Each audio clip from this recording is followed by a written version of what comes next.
lounging, son. Welcome back to the Comic Lounge. My name is Ryan, and today, the comic I'm talking about makes me happy and sad at the same time because it's another issue of Daredevil by Chip Zdarsky, Marco Checchetto, and Matt Wilson. But it's also the end of the run. So I'll probably do like a more dedicated episode talking about the entire run, but just from the beginning of when Chip took over, that first issue when it dropped, it just, I knew, I'm like, all right, we're in for a really good run. Did I know it was gonna last as long as it did? No, because in comics, like, you never know how long a run is gonna last, right? Like sometimes you get only an arc, maybe you get 10 issues, maybe you get a year. For Chip to be on this book, for 4 years he was on this book, right? And to me, it never faltered. It was always storyline after storyline that just did the legacy of this title justice. I've long said, and I know I'm not the only person to say it. I know I'm not unique in thinking this, but to me, Daredevil has always been a title that has attracted the best talent. Chip mentions it in the back of this book when he signs off and tells us, the fans and readers, his experience working on this title. Daredevil has always had a special place in my heart. Probably going back to the Kevin Smith era of Daredevil. I had read Daredevil comics prior to that. I picked up that first trade by Kevin Smith and Joe Quesada. My dad, who's no longer with us, he bought me that trade. So, and ever since then, Daredevil was always on the pull. I was always getting it. Whether there was moments where I wasn't exactly 100% on board with the storyline or what have you, I've always got it. Daredevil has been that consistent book for me. To have a 4-year run from Chip, and the art has always been good. There's been plenty of other artists that have come in.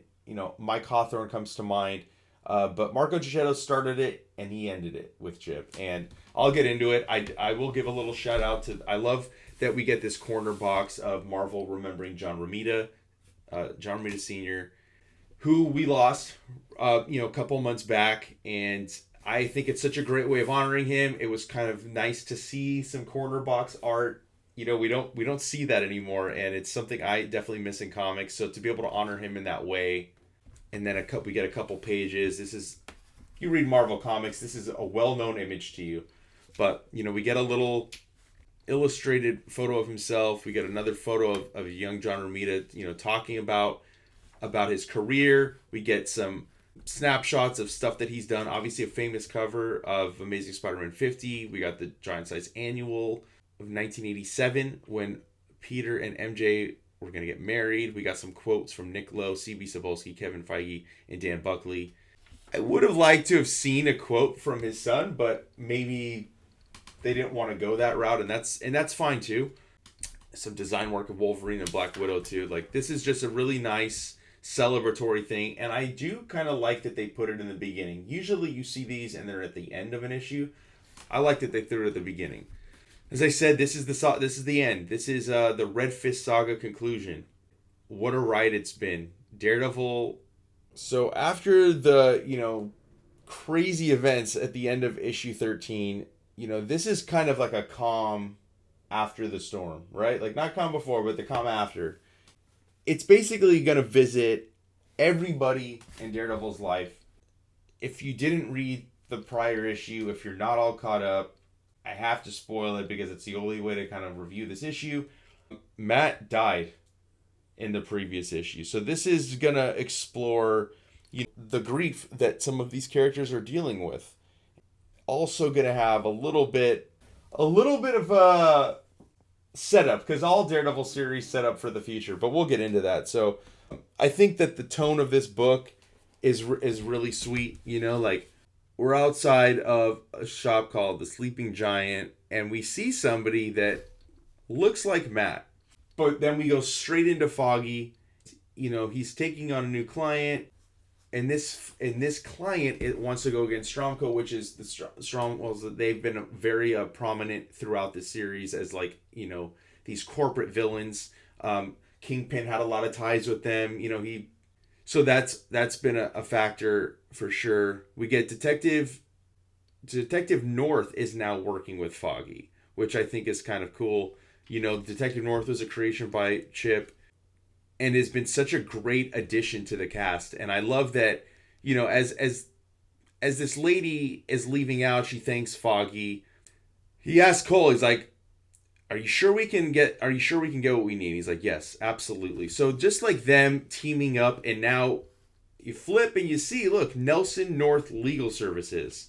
So we don't have Nelson Murdoch anymore. This is the inklings of like things are definitely going to be different now. Things are changing.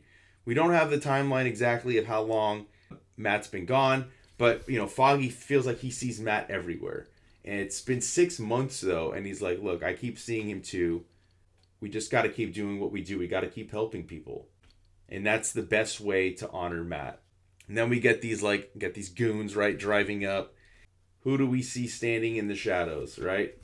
We get the Psy straight through the truck, leaking fuel that's going to light, about to blow this sucker up, dude. And then we get Elektra jumping in. Another thing that I'll call out as well is a lot of people probably had their complaints. Oh man, you're making Daredevil like a woman, like it doesn't make sense, right? Like these same idiots were complaining when Jane Foster was Thor during Jason Aaron's run. They don't know what they're talking about. It's all story based and it makes sense. It's not like it was shoehorned in just for the sake of like, oh, let's change it up. I love the addition of Daredevil Elektra. And the costume design for her is really awesome. Even so much as like being smart and like saying like, well, let's dull the tips of these so they're flat. They're not sharp anymore, and she's not gonna kill. And I love Elektra. She's one of my favorite characters. Another great creation by Frank Miller. I mean, his imprint will forever be on the Daredevil legacy. The run that he did with Klaus Janson, still one of my favorite runs in comics. It's just phenomenal, and getting to see like the growth of Elektra, trying to honor Matt's legacy, and liking, and I love the inner dialogue here where she's like, they need to be terrified, they need to have fear in their hearts, so they only ever have to encounter me once. I understand now, Matthew, I understand. Just phenomenal. And we get Alice, who Elektra met earlier. She saved her, and I like that she's her kind of like the person behind the curtain, kind of like feeding her information. I think that's kind of cool. And she's like, the van's empty. Oh, it should be full of guns. I tracked it to the pickup spot. And as she's like basically apologizing to Elektra, she's like, it's fine. But I love this too, the way her Psy is also like a grappling hook type thing, like the kind of like how Matt's cane would turn into the same thing. I like that was another inclusion, another change into her outfit. And, talking about like how, the job is to instill fear to the ones who need it. And that's what I intend to do. And then we jump a little forward and we're getting back to Butch Fisk, who was going by another name. He's trying to take down his dad, trying to go against him. But now he's saying he's taken his father's last name finally. He's not trying to hide it anymore. And he like begrudgingly calls her Daredevil. And she's like, you dumped the guns, right? Saying that, and who knows if he's being honest or not, but he's saying that he dumped the gun, that he was trying to take them out of the city, right? Like he's going to go a different route. He took him from Tombstone, who was about to give him to Hammerhead. And, he calls it out, like ludicrous men with ludicrous names. I want to save Hell's Kitchen just like you. And she's like, so this will be interesting. Like, will more of this come to fruition in the next run by Saladin Ahmed and Aaron Cooter? Like, who knows, right? Like, but he knows who she is. He's like, I've done my research on you, Elektra Nachos. And she even picks up this like pottery and like, your father was a collector, and comments on that. And then she smashes it down, right? And, basically letting him know that she's going to be watching him. And even comparing him to herself, saying like, like you're harming others to survive. And you're not harming others to survive. You're harming others to profit. I've been you, Butch. It's not a life. It's not. And she's like, oh, a reformed assassin, a born-again believer. And the threat right there. I'll be watching you. Love this shot of her jumping out. I love this scene of her sitting there. I love the way Marco Checchetto, like, the way he draws her hair, the flowing red cape. Like, I've loved his design for Daredevil's costume. He kind of switched it up, which is evident on this cover. The wraps on Daredevil's on his forearms, and then we got the like kind of baggy looking pants. I really dug that. And she's even saying to herself, be better, I'm trying, my love. And she's talking to Matt. And then we get this awesome scene with Foggy and Reed Richards talking about how how Matt used to love playing with Reed a game of chess, and he wanted Reed to have that chessboard. And he keeps saying, he's like, Foggy just keeps telling him how much he misses him and how he feels like he might still be alive. And Reed compares that to himself and how he used to would see his mom after he lost his mom. And I love this line too. He's like, I think it's why we record, why we make art, why our minds hold on to people after they're gone. It's so they continue to live. And bringing it back to God, even saying it feels sometimes like it's almost proof of a higher power, of someone who needs us to live to stop what's coming to fight the good fight. I think if ever there was a candidate to come back and fight the good fight, it's Matt Murdock. That's where you get the inkling, like, is he going to come back? Is he really going to be dead? And then, talking about the Guardian Devils and everybody dressed up like Daredevil, Elektra comes, stops this punk. He tells her to go back to her fucking condo and shop online. And she just completely fucking takes him out. I love how the red just like gets like right in your face because, like of the violence to kind of signify that, talking about selling the Daredevil costume. She's like, I know who you are. Obviously, like, it's the hair. And obviously, like, how could you not? The way this hair is drawn by Marco is just, it's wild, dude. And she sees somebody in the corner of her eye, and it looks just like Matt. So she takes off. She follows him. Where does she end up? At a church. Perfect venue for who could be Matt Murdock, saying, oh, you missed the 5 o'clock mass. And there it is. It's Matt right there. But he sort of recognizes her, but he's not sure. And he's like, oh man, I don't know. Your scent, it's Jasmine, but something else. Maybe in a previous life you knew me. And she kind of gets a little bit of closure, but getting to see him alive, even though he doesn't remember anything, I think is enough for her, right? And she takes off and gives him one last loving look. And it's interesting that he's now a priest at this church, right? Like, I guess it makes sense, but how did he end up here?